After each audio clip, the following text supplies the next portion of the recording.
സങ്കീർത്തനങ്ങൾ 50-ാം അധ്യായം. കൃതജ്ഞത യഥാർത്ഥ ബലി.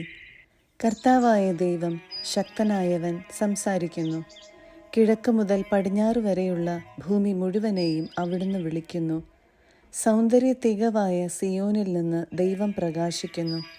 നമ്മുടെ ദൈവം വരുന്നു, അവിടുന്ന് മൗനമായിരിക്കുകയില്ല.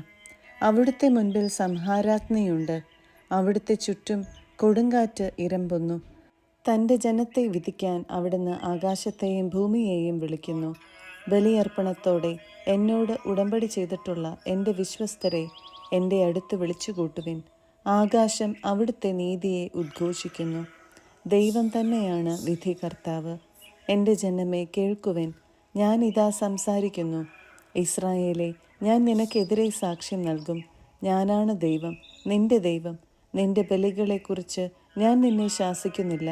നിന്റെ ദഹനബലികൾ നിരന്തരം എൻ്റെ മുൻപിലുണ്ട്. നിന്റെ വീട്ടിൽ നിന്ന് കാളയെയോ നിന്റെ ആട്ടിൻപറ്റത്തിൽ നിന്ന് മുട്ടാടിനെയോ ഞാൻ സ്വീകരിക്കുകയില്ല. വനത്തിലെ സർവ്വമൃഗങ്ങളും കുന്നുകളിലെ ആയിരക്കണക്കിന് കന്നുകാലികളും എൻ്റേതാണ്. ആകാശത്തിലെ പറവകളെ ഞാൻ അറിയുന്നു. വയലിൽ ചരിക്കുന്നവയെല്ലാം എൻ്റേതാണ്. എനിക്ക് വിശന്നാൽ ഞാൻ നിന്നോട് പറയുകയില്ല. ലോകവും അതിലുള്ള സമസ്തവും എൻ്റേതാണ്. ഞാൻ കാളകളുടെ മാംസം തിന്നുമോ? ആടുകളുടെ രക്തം കുടിക്കുമോ? കൃതജ്ഞതയായിരിക്കട്ടെ നീ ദൈവത്തിന് അർപ്പിക്കുന്ന ബലി. അത്യുന്നതനുള്ള നിന്റെ നേർച്ചകൾ നിറവേറ്റുക. അനർത്ഥകാലത്ത് എന്നെ വിളിച്ചപേക്ഷിക്കുക, ഞാൻ നിന്നെ മോചിപ്പിക്കും. നീ എന്നെ മഹത്വപ്പെടുത്തുകയും ചെയ്യും. എന്നാൽ ദുഷ്ടനോട് ദൈവം പറയുന്നു, എൻ്റെ നിയമങ്ങൾ ഉരുവിടാനോ എൻ്റെ ഉടമ്പടിയെക്കുറിച്ച് ഉരിയാടാനോ നിനക്കെന്തു കാര്യം? നീ ശിക്ഷണത്തെ വെറുക്കുന്നു, എൻ്റെ വചനത്തെ നീ അവഗണിക്കുന്നു. കള്ളനെ കണ്ടാൽ നീ അവനോട് കൂട്ടുചേരും. വ്യഭിചാരികളോട് നീ ചങ്ങാത്തം കൂടുന്നു. നിന്റെ വാ നീ തിന്മയ്ക്ക് തുറന്നിട്ടിരിക്കുന്നു. നിന്റെ നാവ് വഞ്ചനയ്ക്ക് രൂപം നൽകുന്നു. നീ നിന്റെ സഹോദരനെതിരായി സംസാരിച്ചു കൊണ്ടിരിക്കുന്നു. സ്വന്തം സഹോദരനെതിരെ നീ അപവാദം പരത്തുന്നു. നീ ഇതെല്ലാം ചെയ്തിട്ടും ഞാൻ മൗനം ദീക്ഷിച്ചു. നിന്നെപ്പോലെയാണ് ഞാനും എന്ന് നീ കരുതി. എന്നാൽ ഇപ്പോൾ ഞാൻ നിന്നെ ശാസിക്കുന്നു. നിന്റെ മുൻപിൽ ഞാൻ കുറ്റങ്ങൾ നിരത്തിവെക്കുന്നു. ദൈവത്തെ മറക്കുന്നവരെ ഓർമ്മയിലിരിക്കട്ടെ, അല്ലെങ്കിൽ ഞാൻ നിങ്ങളെ ചീന്തിക്കളയും. രക്ഷിക്കാൻ ആരുമുണ്ടായിരിക്കുകയില്ല. ബലിയായി കൃതജ്ഞത അർപ്പിക്കുന്നവൻ എന്നെ ബഹുമാനിക്കുന്നു. നേരായ മാർഗത്തിൽ ചരിക്കുന്നവന് ദൈവത്തിൻ്റെ രക്ഷ ഞാൻ കാണിച്ചു കൊടുക്കും. 51-ാം അധ്യായം. ദൈവമേ കനിയണമേ. ദൈവമേ, അങ്ങയുടെ കാരുണ്യത്തിനൊത്ത് എന്നോട് ദയ തോന്നണമേ. അങ്ങയുടെ കാരുണ്യാതിരേകത്തിനൊത്ത് എൻ്റെ അതിക്രമങ്ങൾ മായിച്ചു കളയണമേ. എൻ്റെ അകൃത്യം നിശ്ശേഷം കഴുകിക്കളയണമേ. എൻ്റെ പാപത്തിൽ നിന്ന് എന്നെ ശുദ്ധീകരിക്കണമേ. എൻ്റെ അതിക്രമങ്ങൾ ഞാൻ അറിയുന്നു. എൻ്റെ പാപം എപ്പോഴും എൻ്റെ കൺമുൻപിലുണ്ട്. അങ്ങയ്ക്കെതിരായി, അങ്ങയ്ക്ക് മാത്രമെതിരായി ഞാൻ പാപം ചെയ്തു. അങ്ങയുടെ മുൻപിൽ ഞാൻ തിന്മ പ്രവർത്തിച്ചു. അതുകൊണ്ട് അങ്ങയുടെ വിധി നിർണയത്തിൽ അങ്ങ് നീതിയുക്തനാണ്. അങ്ങയുടെ വിധിവാചകം കുറ്റമറ്റതാണ്. പാപത്തോടെയാണ് ഞാൻ പിറന്നത്. അമ്മയുടെ ഉദരത്തിൽ ഉരുവായപ്പോഴേ ഞാൻ പാപിയാണ്.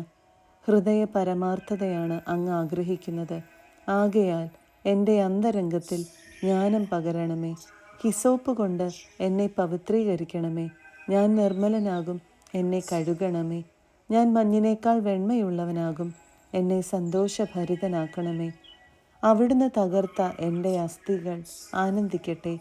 എൻ്റെ പാപങ്ങളിൽ നിന്ന് മുഖം മറയ്ക്കണമേ. എൻ്റെ അകൃത്യങ്ങൾ മായ്ച്ചു കളയണമേ. ദൈവമേ, നിർമ്മലമായ ഹൃദയം എന്നിൽ സൃഷ്ടിക്കണമേ.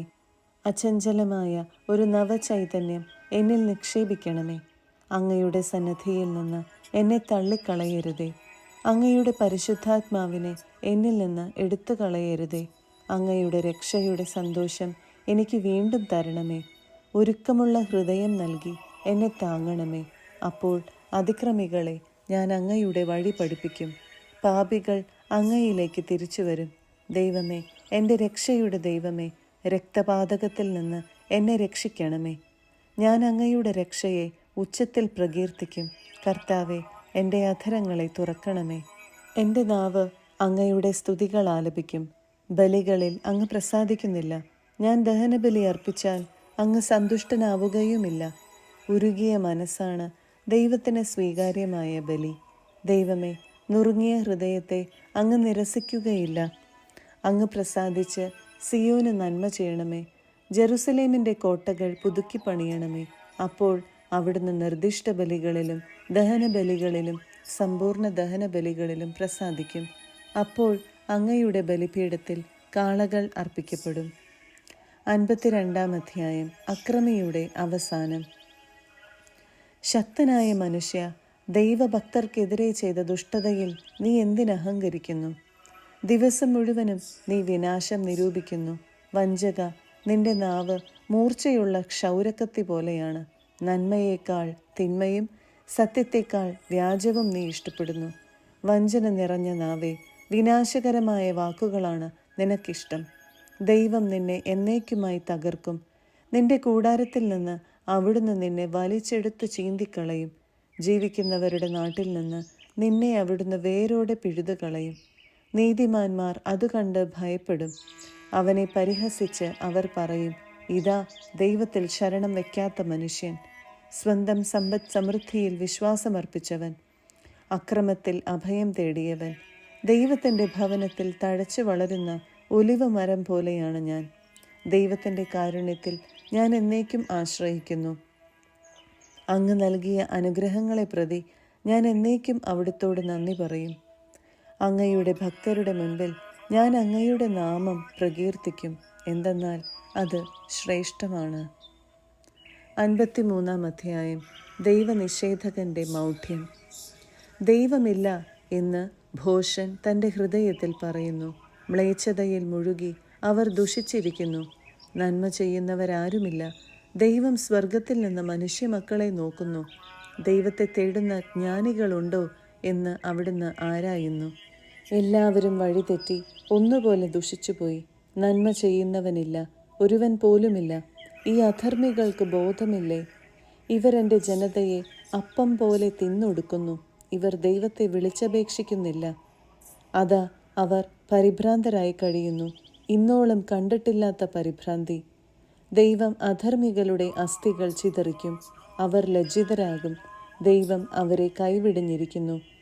ഇസ്രായേലിൻ്റെ വിമോചനം സിയോനിൽ നിന്ന് വന്നിരുന്നെങ്കിൽ. ദൈവം തൻ്റെ ജനത്തിൻ്റെ സുസ്ഥിതി പുനഃസ്ഥാപിക്കുമ്പോൾ യാക്കോബ് ആനന്ദിക്കും, ഇസ്രായേൽ സന്തോഷിക്കും. 54-ാം അധ്യായം. ദൈവം എനിക്ക് സഹായം. ദൈവമേ, അങ്ങയുടെ നാമത്താൽ എന്നെ രക്ഷിക്കണമേ. അങ്ങയുടെ ശക്തിയിൽ എനിക്ക് നീതി നടത്തി തരണമേ. ദൈവമേ, എൻ്റെ പ്രാർത്ഥന കേൾക്കണമേ. എൻ്റെ അധരങ്ങളിൽ നിന്ന് ഉതിരുന്ന വാക്കുകൾ ശ്രദ്ധിക്കണമേ. അഹങ്കാരികൾ എന്നെ എതിർക്കുന്നു. നിർദ്ദയർ എന്നെ വേട്ടയാടുന്നു. അവർക്ക് ദൈവചിന്തയില്ല. ഇതാ ദൈവമാണ് എൻ്റെ സഹായകൻ. കർത്താവാണ് എൻ്റെ ജീവൻ താങ്ങി നിർത്തുന്നവൻ. അവിടുന്ന് എൻ്റെ ശത്രുക്കളോട് തിന്മ കൊണ്ട് പകരം വീട്ടും. അങ്ങയുടെ വിശ്വസ്തതയാൽ അവരെ സംഹരിച്ചു കളയണമേ. ഞാൻ അങ്ങേക്ക് ഹൃദയപൂർവ്വം ബലിയർപ്പിക്കും. കർത്താവെ, അങ്ങയുടെ ശ്രേഷ്ഠമായ നാമത്തിന് ഞാൻ നന്ദി പറയും. അങ്ങ് എന്നെ എല്ലാ കഷ്ടതകളിലും നിന്ന് മോചിപ്പിച്ചു. ശത്രുക്കളുടെ പരാജയം എൻ്റെ കണ്ണുകൾ കണ്ടു.